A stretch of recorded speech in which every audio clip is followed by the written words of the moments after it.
episode, and this time we're here in Greenville, South Carolina with Amberli, the owner of Blend Hair Salon. And this is a special one for me because if you know anything about me or if you know anything about Hometown Creative, you know that Amberli has been behind a lot of it with encouragement and support and motivation through every step that I've taken, from leaving home to go to college to lifestyle steps and getting married to specifically opening Hometown Creative and the entrepreneur aspect of all of that. So we're excited to have her. And we're going to start with letting her tell her story and then a little bit about opening Blend. Just a little intro for us. Thank you for having me. Well, it's great being here. So I am Amberli and I own Blend. I always loved arts. Anything art I loved as I was growing up, and I would do people's hair in high school and then through college, and I graduated from college and I got a communications degree. I worked for a year in communications and I was behind a desk and I just felt like it wasn't what I was supposed to be doing. So I was a little miserable and I finally decided to go to hair school or cosmetology school.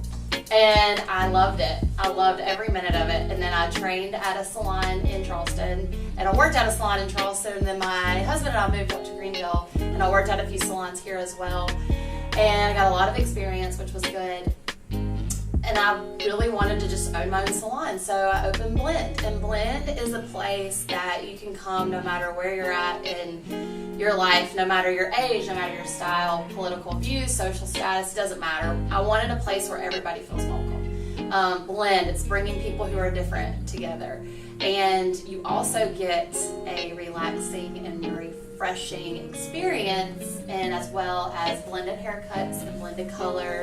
And I wanted to create a space where stylists loved coming to work and you could have a good time and it was fun and you enjoyed being at work, and that's what Blend is all about.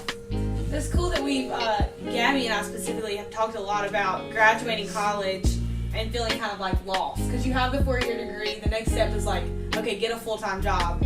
But yet you graduated with a 4-year degree and kind of realized like, okay, I'm going to take exactly what I wanted to do.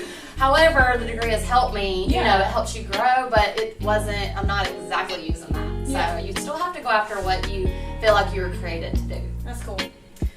So tell us a little bit. We've obviously talked a lot about the challenges with entrepreneurship in other interviews that we've done, but can you tell us specifically the challenges you faced with opening Blend and kind of becoming your own boss?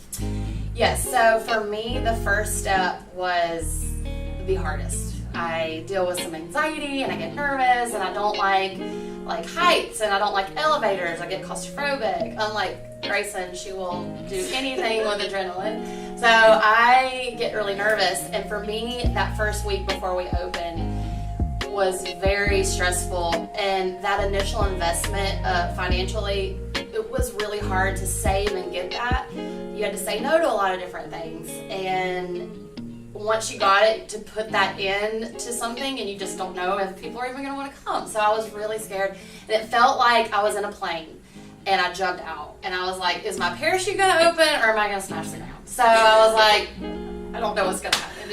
It was a crazy feeling, but your parachute does open and it works, and it worked, and I'm just very thankful for how it's come together, and that was definitely my biggest challenge so far. And then, you know, you have challenges along the way as well. Yeah. So going off that a little bit, what would you say your biggest accomplishment has been thus far? So my biggest accomplishment has to be, so now I take stylists and they assist me for a year. And I teach them how to do hair, I teach them skill, build their confidence, and I have the opportunity to do that with them. One of the hardest things about being a hairstylist is building a clientele. It's very hard. It's very hard work. I'm very thankful for the clientele that I have of wonderful clients. It's amazing. So for me, my biggest accomplishment is for Blend, once that assistant finishes her year, she steps in behind the chair and she gets clientele. So we have such a good team and amazing clients. They tell people, so she doesn't have to start with nothing. Yeah. She starts with a very strong clientele, something to build off of. And so for me, that is success, seeing these people, these girls, these stylists graduate from hair school and grow into be stylists, and I get to watch them. And I remember one of the stylists saying, I feel like I'm being kicked out of the nest, and just to see her fly and is success to me. Yeah. So that is why I want to do what I do now. That's really cool. And we've talked a lot about it too, like you obviously have the talent and the skill and the experience